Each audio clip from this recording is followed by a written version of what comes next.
de trí. Riamh agus rís clocht den époch a hain achar agus toirt. So riamh achar na god na scáthathe, so na písa atá scáthathe, so seo iad.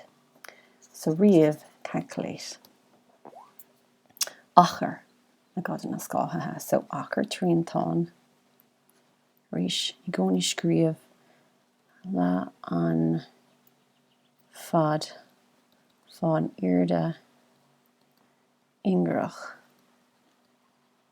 Mus féidir leat a rá lá, fá bán, fá irde ingrach.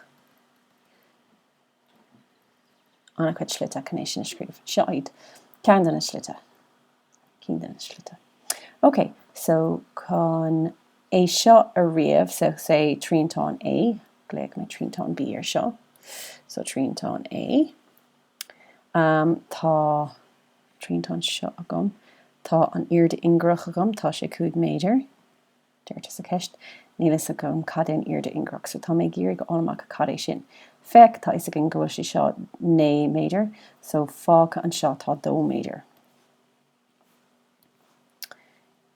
Is drownlógé sin is féling eáil. So cílín sé sin gaithaigh an fad seo a bheith ar cóvéid leis an fad sin. Okay, so sin tríontáin A agus tríontáin B. Tarring é comá. Tá sé sin 6 méadar agus de bhór go bhfuil sé sin ó cór caithaigh go bhfuil sé seo 5 méadar. Okay, so is é an irde ingrach 5 agus an bán 2 agus somna meallar méadar. So lá fá a 10. Anna chuid slite é seo dhéanamh nó 5. Méadar fá méadar sin méadar cearnatha. Déan sin cíalta mna caiim meallar spás nó achar.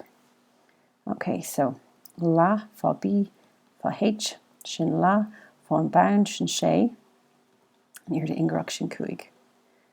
So Conna dhéanamh níos éasca láisteach a sé, ar dóisteach a sé sin 3, so 3 fá 5 sin 15, so 15 méadar cearnatha tá gin sin.